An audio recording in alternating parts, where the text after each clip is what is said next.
Hi, fellow traders. This is Larry Williams. Before we begin, I would like to personally thank you for purchasing our 2026 forecast report. I spend countless hours during the year trying to figure out cycles, do a lot of free stuff on YouTube. It wouldn't be possible without the purchase of the forecast report. So thank you from both Louise and I. With that, let's get going. Here's how to best use a forecast report. There's several parts to it. First, you're going to learn we are in a bull market. We're going to talk about that in the report. You'll see the best time to buy and sell, where those points, those times are. There's a lot about what to expect in the economy, interest rates, unemployment, inflation. That's covered in the report this year, of course. And then market timing for all actively traded futures, all stock indexes of the world, the major ones, and of course, 60 of the most profitable, most actively traded individual stocks. So that's what's in the report. How to best use the report? Let's look at some examples. This is for our 2025 report. This is our forecast for IBM, exactly as you saw in the 2025 forecast report. Now, there's two parts to it here.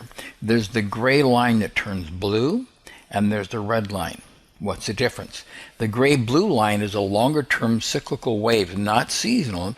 This is a cycle wave in the market. This wave, I can highlight the most important parts of it. In this wave, 70% of the time, IBM has rallied when it's in this cyclical wave. So that's a long-term, gets the really sweet spots of the year known in advance. The red line is the intermediate-term cycle. The market should come up, come down, come up, come down. That's a theory. Theory sometimes, though, is the market actually will be declining as it comes into a high, which means it's an inversion. So I look at these red points here, here, and here as turning points in the market. If the market is going up while this is coming down and gets into this area, it will then start to reverse and go in the other direction. So I see these as turning points, but usually the market, as you'll see, is in sync with those. Like we should have seen a buy point here, a buy point here, a buy point here, and that strong wave. In theory, that should have happened in IBM in 2025. Of course, none of this was known when I did this forecast report. How did it pan out? Well, here it is. There was one arrow, the other one, and the other one. Now, we like to see the market come down into our buy points. So here it wasn't coming down, but it was where the market then had an extenuated move to the upside. Same thing over here. Don't expect the market's going to come right down into a cycle low. It says the market's going to get strong at these points in time. At these points in time, expect reverse trend changes in the marketplace. And, of course, that's 71% of the time. When we saw the market 70% of the time, the markets are strong. Well, there it was from right here all the way up to here.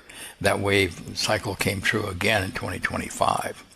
Well, let's look at another example. This is Nvidia, of course, the big stock everybody has followed. So reversal points here, here, here, here, and an 87% chance of, in the past, when we're in this cycle wave, it's not seasonal again, in this wave, Nvidia has rallied. So how did it turn out? Well, there's an 87% rally. We went from about, 150 all the way up to 200. Nice rally in the market. These were the cyclical lows that we had looked for, but pretty much followed the path. I see these as a road map, not a specific path, but a road map. Like, yeah, this is the direction, the general wave structure the market will take. That's the way I use these.